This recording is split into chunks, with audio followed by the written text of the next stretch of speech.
Bismillahirrahmanirrahim. Assalamualaikum warahmatullahi wabarakatuh. Para jamaah Al-Asran rahimakumullah. Berjumpa kembali dengan Teteh Im di sini setiap hari tentunya. Mudah-mudahan selalu mendapatkan ilmu yang bermanfaat bagi kita semua. Ilmu datang dari Allah, karena Allah, dan mengamalkannya tentu karena Allah lagi. Amin ya Allah ya rabbal alamin. Dan tentu kita selalu mengharapkan kepada Allah dalam segala situasi, kondisi apapun yang kita lakukan. Mudah-mudahan ya Allah ya, Allah selalu meridhoi kita dan Allah selalu memberikan rahmat kepada kita. Amin ya Allah ya rabbal alamin. Baik, bismillahirrahmanirrahim. Bismillah walhamdulillah wassalatu wassalamu ala rasulillah. Sahabat Al-Asran, di dalam hubungan suatu pertikahan ya, bahwa ciuman ataupun bermesraan, aduh ini teteh kok awal-awal ngaji ada dengan istilah kata berciuman segala ya.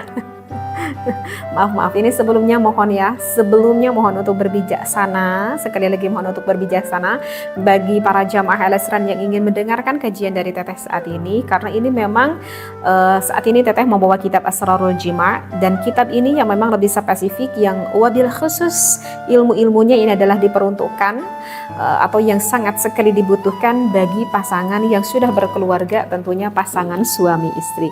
Jadi sekali lagi mohon para jamaah Al-Asran yang ingin mendengarkan, mohon untuk berbijaksana dan selalu berpikir positif akan apa segala ilmu yang kita dapat, karena apapun itu semuanya diatur di dalam ilmu fikih atau di dalam ilmu syariat ya.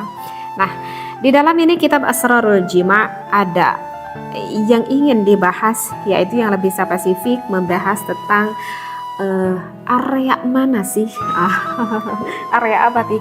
Area mana sih titik-titik rangsang yang begitu sangat sensitif sekali bagi seorang wanita ketika seorang wanita tersebut atau istri tersebut ingin melakukan ibadah dengan sang suaminya. Dan hal ini kalau menurut teteh ini wajib benar sang suami mengetahui hal ini agar apa? Bertujuannya agar apa nih teh? Karena begini ya, wahai para jamaah, jangan dulu langsung berpikir kajian ini kayaknya agak pantas. Tidak berpikir seperti itu. Karena banyak sekali gitu ya para wanita-wanita yang lebih spesifik yang udah berumah tangga ya, seorang istri. Apalagi setelah teteh berjualan ini kopi kesehatan, banyak sekali yang yang inbox atau yang nge-DM khusus gitu kepada teteh. Banyak sekali wanita yang berkeluhan karena merasa kecewa tidak bisa dipuaskan oleh sang suaminya.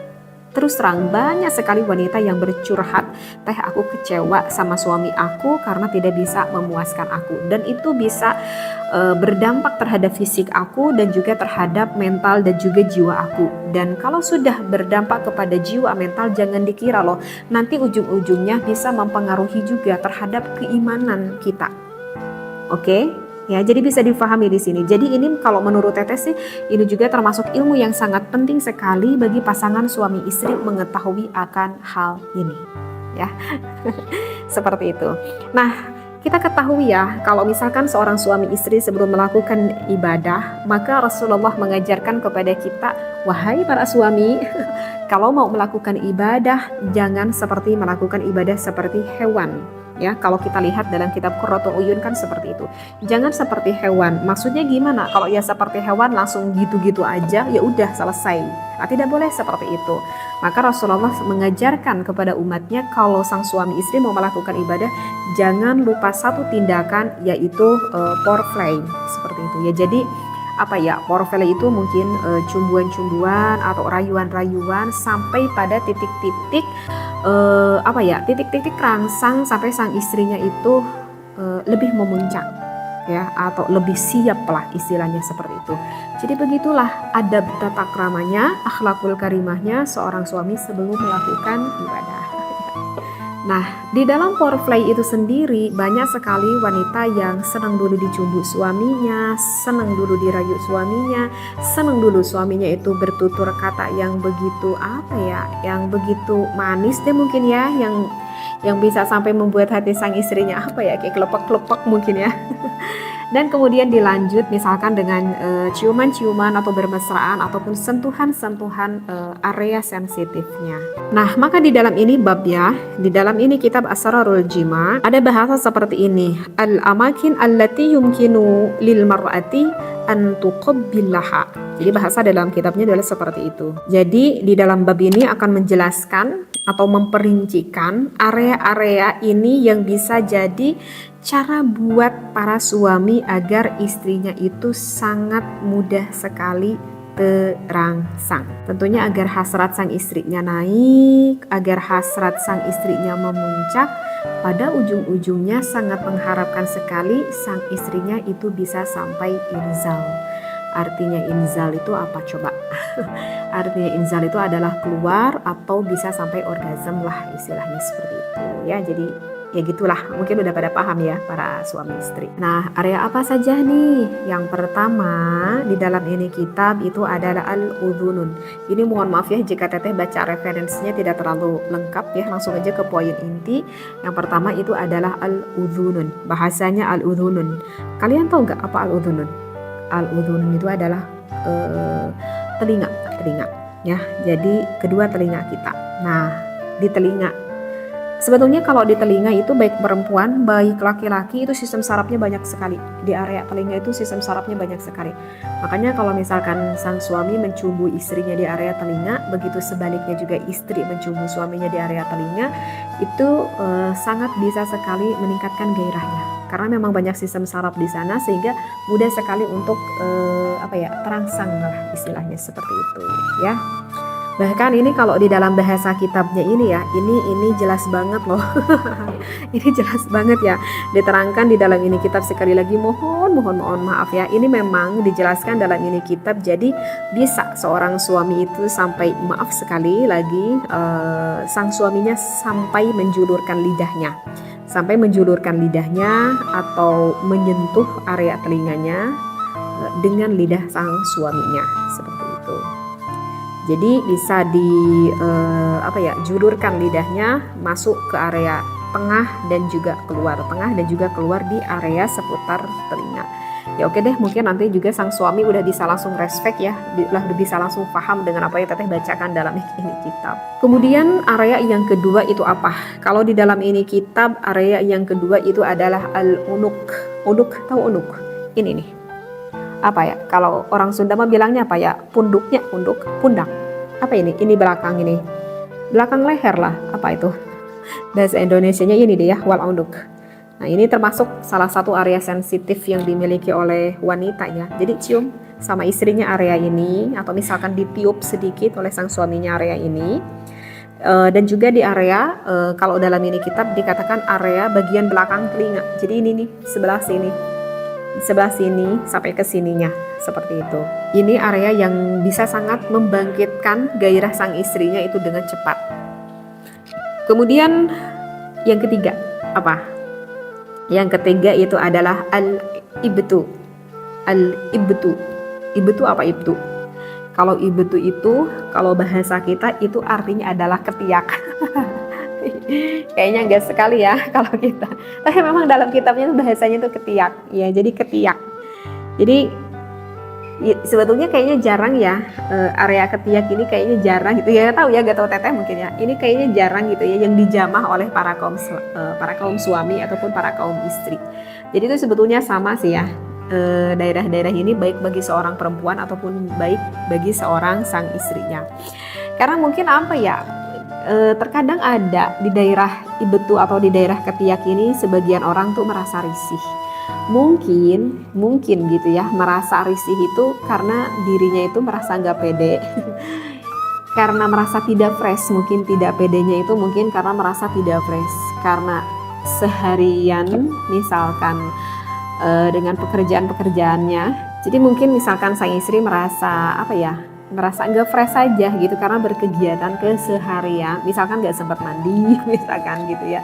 Ada kan jadi takut ya nanti sang suaminya itu ketika menciumi sebelah sini itu kayak agak aromanya agak kurang sedap gitu ya, diciumi oleh sang suaminya sehingga sang istrinya itu merasa nggak pede aja gitu. Nah makanya kan itu sangat baik sekali kalau misalkan suami istri mau melakukan ibadah itu sangat baik sekali kalau tubuhnya tuh benar-benar fresh, benar-benar segar. Apalagi kalau sesudah mandi, suaminya udah mandi, istrinya udah mandi, wangi, segar, fresh. Itu akan lebih meningkatkan gairah lagi bagi pasangan suami dan istri, dan menikmatinya itu lebih lebih enak aja gitu karena aromanya kan wangi seperti itu ya. Jadi kalau mau para suami dicoba pada istrinya, monggo silahkan, halal ya.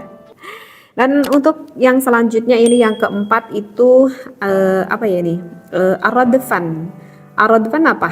Kalau arodfan itu ini loh, arodfan itu 2 bokong ya, 2 bokong milik sang istrinya. Tahu ya, 2 bokong ya. Jadi 2 gunung itu, 2 bokong. Jadi kalau yang area yang kalau kita gunakan saat duduk gitu maksudnya 2 bokong gitu ya. Jadi bisa ini dilakukan sama istrinya, mau sedikit digigit oleh sang suaminya atau misalkan sedikit dikecup area ininya, itu akan lebih merangsang sekali terhadap istri kita ya. Atau mau menciumnya terserah deh, atau mau dengan sentuhan-sentuhan lembut ya terserah lah, dilakukan oleh sang suaminya. Ini bagus banget, dari bokong itu sampai sekitar ya kayak 7 atau 8 cm lah ke area tulang belakangnya ya. Dari area bokong itu 7 atau 8 cm ke area tulang belakangnya ya. Oke, para suami bisa diraba sebelah sana.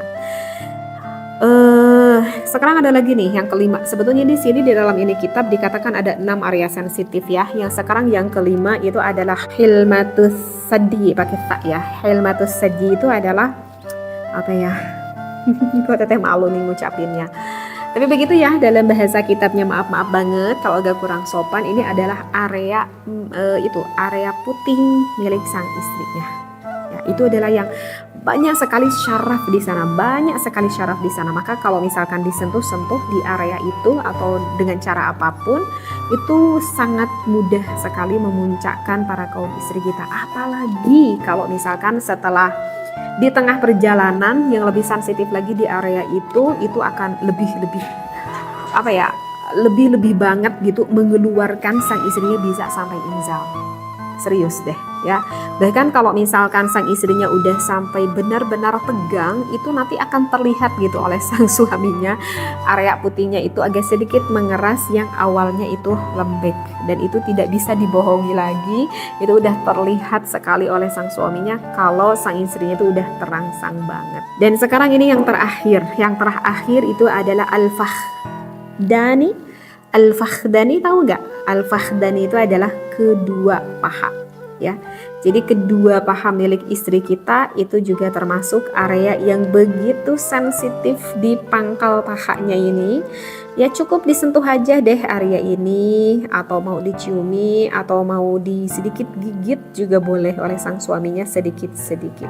Jadi begitu. Kalau di dalam ini kitab Asrarul Jima ternyata ada 6 titik area sensitif yang ada pada milik istri kita. Karena memang kenapa? Memang area-area itu adalah yang banyak sekali sistem saraf yang ada di dalam tubuh istri kita itu ya. Jadi ingat ya, jika suami melakukan hal-hal tadi, ingat kan niatnya baik kan, niatnya ingin menyenangkan istri, ingin memenuhi hasrat nafkah batin istrinya, memberikan rasa kenikmatan kepada istrinya, seperti itu. Jadi bagusnya sosok seorang suami itu tidak menjadi sosok laki-laki yang egois. Artinya yang egois itu yang lebih mementingkan dirinya, yang ingin nikmat dirinya sendiri, yang ingin puas dirinya sendiri tanpa memperdulikan bagaimana nasib istrinya. Karena memang banyak sekali di luar sana yang sudah berumah tangga, tidak sedikit ada sosok seorang suami yang egois. Misalkan suaminya udah nikmat, suaminya udah inzal, merasa udah puas, padahal istrinya tuh belum punya ada rasa apa-apa. Suaminya apa coba yang dilakukan? Langsung deh lekas tidur tanpa memperdulikan di sampingnya istrinya gimana. Nyesek gak kalau punya suami seperti itu? Kayaknya nyesek ya kalau punya suami seperti itu. Ya mungkin Ini sedikit pembahasan yang Teteh sampaikan di dalam kitab Asrarul Jima. Sekali lagi ingat, ini pembahasan bagi khusus kaum suami istri, sehingga mohon sekali untuk berbijaksana. Mudah-mudahan ini bisa menjadi salah satu solusi bagi kalian semua, wahai para suami yang ingin membahagiakan istrinya. Dan tentu itu semua menjadi nilai ibadah kalau tujuan niat kitanya baik. Wallahu muwafiq ila aqwamit thariq. Wassalamualaikum warahmatullahi wabarakatuh.